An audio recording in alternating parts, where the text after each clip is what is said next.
ये है Zoya cartoon network.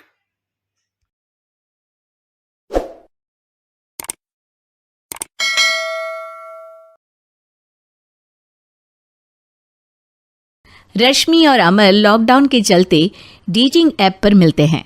उसी बीच उनकी बॉन्डिंग बहुत अच्छी बन जाती है और दोनों एक दूसरे से प्यार करने लगते हैं। बस लॉकडाउन खत्म होते ही चट मंगी पट शादी। उससे पहले घर में बात तो कर लो। अरे माँ पापा कभी मना नहीं करेंगे। अमर की बात सुन रश्मि खुश हो जाती है। ऐसे ही दिन बीतते हैं और देखते ही देखते लॉकडाउन खुल जाता है, जिसके अगले ही दिन अमर अपने परिवार के साथ रिश्ता लेकर रश्मि के घर पहुंच जाता है। अभी लॉकडाउन खुला ही है और कोरोना तो ख़त्म भी नहीं हुआ, इसलिए ज़्यादा कुछ ना करके अगले कुछ दिनों में छोटे फंक्शन के साथ शादी कर लेते हैं। अमर के पापा की बात पर सब सहमत हो जाते हैं। कुछ दिन बाद दोनों की शादी हो जाती है और रश्मि अपने ससुराल पहुंच जाती है। बेटा, शादी तो तूने अपनी मर्जी से कर ली, लेकिन बहू को बोल देना इस घर में हुक्म मेरा ही चलेगा, इसलिए अपना राज जमाने की कोशिश भी ना करें। माँ, रश्मि को यहाँ सिर्फ प्यार, आशीर्वाद और अपनापन चाहिए, पैसा या राज नहीं। बेटी की बात पर सास मुंह बनाए वहाँ से चली जाती है और अब वो हर रोज़ रश्मि को परेशान करना और ताने देना शुरू कर देती है। देखो, ये है आजकल की लड़की, इंटरनेट पर लड़कों से बातें करते हुए इन्हें शर्म भी नहीं आती, और यहाँ तो देखो कितनी सीधी सुशील बनकर दिखा रही है।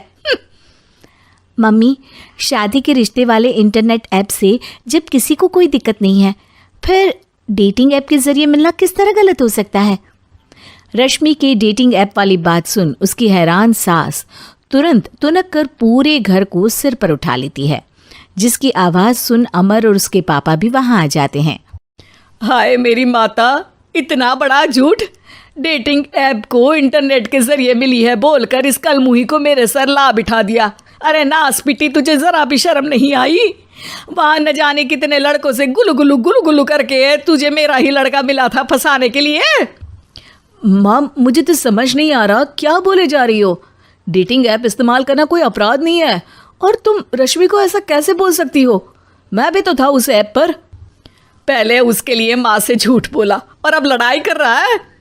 सास और अमर की बात सुनकर रश्मि हैरान खड़ी रहती है। अमर, तुमने घर में झूठ क्यों बोला? ये सब देख रही हो ना, इसी की वजह से झूठ बोलना पड़ा। एक तरफ अमर और रश्मि की ये बात चल रही होती है, वहीं दूसरी तरफ सास का नॉन स्टॉप क्लेश सबको परेशान कर देता है। सब एकदम चुप, जो हुआ सो हुआ, अब मुझे कुछ ना सुनाई दे। पति की बात सुन सास चुप होकर वहाँ से चली जाती है, लेकिन अब वो रश्मि के सिर दुनिया भर के सारे काम डालकर उसका जीना पहले से भी ज़्यादा मुश्किल कर देती है। मम्मी, मैं आपका गुस्सा समझ सकती हूँ, आपको जो करना है कर लीजिए, मैं कभी कुछ नहीं बोलूँगी। उम्मीद है किसी दिन तो आपका गुस्सा शांत होगा और नफ़रत प्यार में बदलेगी।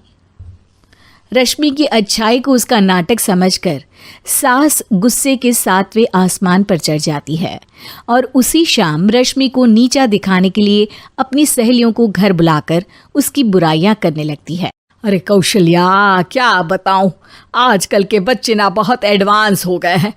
पहले रिश्ते घर परिवार वाले सब देख परख के कराते थे, और अब ये लोग खुद न जाने कहाँ कहाँ मिलकर खुद ही सब कुछ पक्का करके हमें बता देते हैं। लड़की का कैसा दिन धर्म, कैसा ईमान, कैसा चरित्र कुछ नहीं पता, बस प्यार किया और घर लाकर बिठा देते हैं। अरे ऐसा क्यों बोलती हो? आजकल बच्चे अपने आप में बहुत समझदार हो गए हैं, और फिर पूरी ज़िंदगी तो उन दोनों को ही साथ निभानी है। अपनी पसंद से शादी कर भी ले तो क्या दिक्कत, तू ही देख ले, पहले इतना अच्छा बेटा और अब सोने पर सुहागे जैसी सर्वगुण संपन्न बहू। और पता है, अभी कुछ दिन पहले मेरी बेटी ने मुझे डेटिंग ऐप के बारे में बताया, जहाँ लड़का लड़की अपनी पसंद से अपने आप एक दूसरे को चुन लेते हैं, और फिर अगर सब सही रहता है तो बात आगे भी बढ़ जाती है। अरे इसमें इतना खुश होकर क्या बता रही हो? ये तो गलत है। न जाने कौन क्या है, कितना झूठ कितना सच है। अरे पर सोचो, जब तुम किसी के बताए रिश्ते को देखने जाते हो तो क्या एक ही बार देखने से सच झूठ का पता लगा सकती हो? ज़रूरी नहीं कि बच्चों का लिया फैसला हमेशा गलत हो। अरे बहुत बार हमसे भी तो गलत फैसले होते हैं ना। अच्छे बुरे लोग तो हर जगह मिल सकते हैं, फिर इसमें सिर्फ बच्चे ही गलत कैसे? सहेलियों की बात सुन सास सोच में पड़ जाती है और इसी तरह कुछ दिन बीत जाते हैं जिसमें ना तो वो रश्मि को परेशान करती है और ना ही कोई ताना सुनाती है, जिसे देख रश्मि परेशान हो जाती है। मम्मी, आपकी तबीयत तो ठीक है ना? कुछ दिनों से देख रही हूँ आप मुझे कुछ बोलती ही नहीं। तो मेरा परेशान करना ज़्यादा अच्छा लगता है क्या?